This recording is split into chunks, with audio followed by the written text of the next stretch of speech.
Saddam Hussein مسلم تاریخ کا ایک ایسا بہادر اور نڈر شخص تھا جس سے یہودی خوف کھاتے تھے اور صدام کا نام سننا بھی پسند نہیں کرتے تھے۔ صدام حسین اکثر اپنے دیے گئے انٹرویوز میں بتاتا رہتا تھا کہ میں ایٹم بم اپنے ملک کے لوگوں کے لیے نہیں بنا رہا، بلکہ یہ میں اس لیے بنا رہا ہوں تاکہ میں یہودیوں کی نیندیں اڑا سکوں۔ ایک دفعہ صدام حسین سے متعلق اسرائیل کے وزیر دفاع نے کہا تھا کہ یہ ایک پاگل شخص ہے جسے نہ تو اپنی فکر ہے اور نہ ہی لوگوں کی۔ صدام حسین کفار کی آنکھ میں آنکھ ملا کر بات کرنے کا عادی تھا، اور جب بھی کوئی یہودی صدام حسین کو سازش کا حصہ بنانا چاہتا تو اسے ہمیشہ ہی منہ کی کھانی پڑتی۔ دوستو، یہی وہ حکمران تھا جو ایک خاتون کی فریاد پر اسرائیل پر چڑھ دوڑا تھا اور اسرائیل کے دارالحکومت پر 40 میزائل داغ دیے تھے۔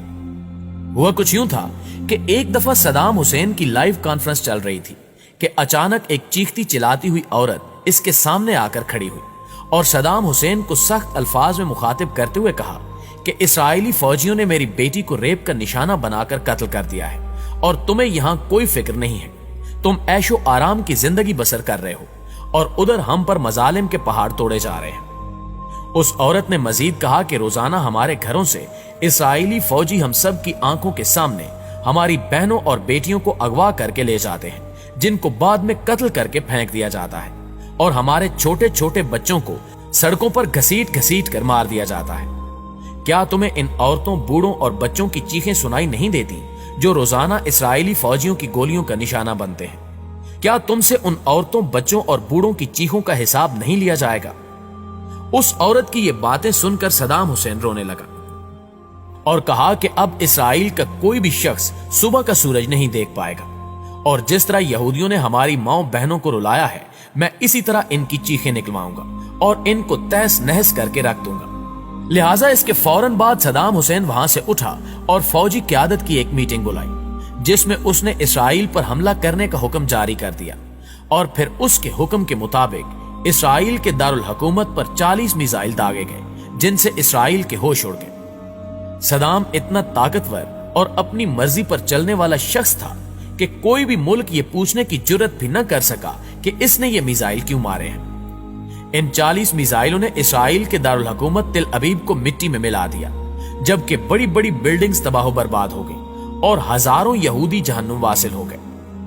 صدام حسین نے یہ 40 میزائل ایک ایک کر کے داغے تھے،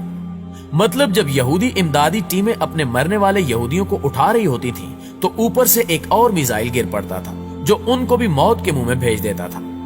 اسی طرح یہ دن یہودیوں کی زندگی کا آخری دن لگ رہا تھا، لہٰذا تمام یہودی چوہوں کی طرح اپنے اپنے گھروں میں چھپ گئے اور مرنے والے یہودیوں کی لاشیں ویسے ہی سڑکوں پر پڑی رہیں جو کتوں کی غذا بنی۔ صدام حسین کے حملوں سے لگتا تھا کہ آج کوئی ایک بھی یہودی بچ نہیں پائے گا، لیکن اللہ کو کچھ اور ہی منظور تھا، اور آخر کار کچھ یہودی ان حملوں سے بچ نکلنے میں کامیاب ہو گئے۔ مگر آج بھی یہودی صدام حسین کو ہٹلر ثانی کا نام دیتے ہیں اور صدام کا نام سنتے ہی تھر تھر کانپنے لگتے ہیں۔ ناظرین گرامی، چونکہ اب یہودی اور دیگر کفار جان چکے تھے کہ اب ہم نے عراق کو ظاہری طور پر چھیڑنے کی کوشش کی تو یہ ہماری نسلیں تباہ و برباد کر دیں گے، لہٰذا یہ اندر ہی اندر عراق اور صدام حسین کے خلاف مختلف سازشوں میں مصروف ہو گئے، اور امریکہ اور اس کے اتحادیوں نے اپنے تحفظ کے لیے عراق پر حملے کا ارادہ بنا لیا۔ اس منصوبے کو بین الاقوامی سطح پر درست ثابت کرنے کے لیے ایک بڑا کھیل کھیلا گیا، اور امریکہ، برطانیہ اور ان کے اتحادیوں نے صدر صدام حسین اور عراقی حکومتوں پر بچوں کے اسپتال پر حملہ کرنے کا الزام عائد کر دیا، جس کو ثابت کرنے کے لیے عالمی میڈیا کے بڑے بڑے اداروں کو اربوں ڈالرز کھلائے گئے اور دن رات پراپوگنڈے کی ویڈیوز چلوائی گئیں۔ اور پھر جب بین الاقوامی سطح پر امریکہ یہ بیانیاں پھیلانے میں کامیاب ہو گیا کہ عراقی حکومت جنگی جرائم میں ملوث ہے، تو اس بات کو اور بچوں کے اسپتال پر حملے کے جواز بنا کر اس نے آپریشن ڈیزرٹ سٹارم کے نام سے عراق پر جنگ مسلط کر دی، اور حملہ کرنے کے بعد اپنے اس اقدام کو درست ثابت کرنے کے لیے امریکہ اور اس کے اتحادی مسلسل یہ بات دہراتے رہے کہ عراق کے پاس وسیع پیمانے پر تباہی پھیلانے والے ہتھیار ہیں اور یہ دنیا کی سالمیت کے لیے بہت بڑا خطرہ ہے۔ اس کے علاوہ عراق پر جوہری ہتھیار بنانے اور حاصل کرنے کا الزام بھی لگایا گیا۔ فروری 2003 میں امریکہ اور اس کے اتحادیوں نے عراق پر دوسرا حملہ کیا اور عراق پر قبضہ کر لیا۔ لیکن اپنے کسی بھی الزام کو ثابت کرنے میں ناکام رہے۔ البتہ امریکہ اور اس کے اتحادی خطے میں اپنے مفادات کو تحفظ فراہم کرنے میں کامیاب ہو گئے۔ اس قبضے کے بعد 14 دسمبر 2003 میں صدام حسین گرفتار ہوا،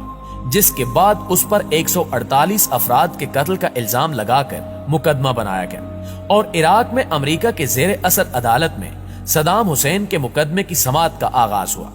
جہاں صدام حسین نے اس عدالت کو ایک امریکی قبضے کا ہتھیار قرار دیا۔ اس مقدمے کے جج نے جب امریکی سرکار کی مرضی کا فیصلہ دینے سے انکار کیا تو اس جج کو ملزم سے ہمدردی رکھنے کے الزام میں برطرف کر دیا گیا اور ایک نیا جج آ گیا جس نے مقدمے کے آخری مراحل کی سماعت کی، جبکہ اس تمام تر عدالتی کارروائی کے دوران صدام حسین امریکی تحویل میں رہا اور مقدمے کی سماعت کے دوران صدام حسین کے 3 وکیلوں کو بھی قتل کیا گیا، جس پر صدام حسین نے بھوک ہڑتال کی۔ لیکن اس کے باوجود صدام حسین کو آزاد ٹرائل کا حق نہیں دیا گیا اور عدالت نے امریکہ کی ایما پر صدام حسین کو پھانسی کی سزا سنا دی۔ صدام حسین کو سنائی جانے والی پھانسی کی یہ سزا بین الاقوامی سطح پر تنقید کا نشانہ بنی، لیکن امریکہ بہادر کے سامنے کس کی چلتی ہے، کیونکہ جس کی لاٹھی اس کی بھینس۔ دوستو، امریکی قید کے دوران صدام حسین نے اپنے دن کیسے گزارے، اس حوالے سے اس کی نگرانی پر تعینات ایک امریکی فوجی کا کہنا تھا کہ صدام حسین بہت کم ہی کوئی شکایت کرتا تھا۔ کمرے کے باہر ایک قیاری تھی جسے وہ باقاعدگی سے پانی دیتا تھا۔ انتہائی بے خوف آدمی تھا اور موت کو تو وہ جیسے کوئی خوف زدہ کرنے والی چیز ہی نہیں سمجھتا تھا اور نہ وہ کسی پچھتاوے کا شکار معلوم ہوتا تھا۔ صدام حسین نے زندگی میں جو بھی کیا وہ صرف اور صرف اپنی عوام کے مفاد کی نیت سے کیا۔ دوستو، اس نام نہاد عدالت کی جانب سے سنائی جانے والی سزا پر عمل درآمد کے لیے بھی قوانین کی خلاف ورزی کی گئی اور سوئے ہوئے صدام حسین کو جگا کر بتایا گیا کہ اگلے چند گھنٹوں میں اس کی سزا پر عمل درآمد کیا جائے گا۔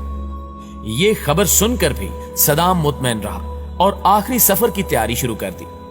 نہانے کے بعد اللہ کے حضور سجدہ ریز ہوا اور شکرانے کے نفل پڑے، پھر ناشتہ کیا اور پھر اپنے قریبی افراد کے نام خطوط لکھے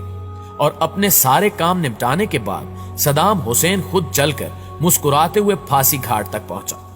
دوستو، صدام حسین کے آخری وقت میں لکھے گئے خطوط میں ایک خط ایسا بھی تھا جو اس نے اپنی بیٹی کے نام لکھا تھا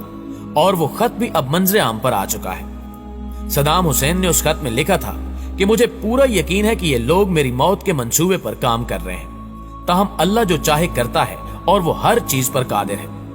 میرے پاس ان کا ایک جرنیل آیا جس کے ساتھ اس کا ترجمان بھی تھا۔ اس نے مجھے ایک کاغذ تھمایا اور کہا کہ میں اس پر عراقی قوم کے نام پیغام لکھوں کہ وہ ہتھیار پھینک دیں اور مسلح جدوجہد ترک کر دیں، لیکن میں ایسا کبھی نہیں کروں گا۔ پیارے دوستو، امریکہ کی جانب سے کیے جانے والے اس قتل کے عینی شاہدین کا کہنا ہے کہ ایسا معلوم ہو رہا تھا کہ جیسے صدام حسین کو موت کا خوف چھو کر بھی نہیں گزرا۔ 3 نقاب پوش جلادوں نے اس کے گرد گھیرا ڈال لیا اور تب صبح 5:30 بجے کا وقت تھا۔ بغداد شہر میں آذان گونج رہی تھی اور اندر تختہ دار پر صدام حسین امریکہ کے خلاف اذان حق اور نعرہ تکبیر بلند کر رہا تھا۔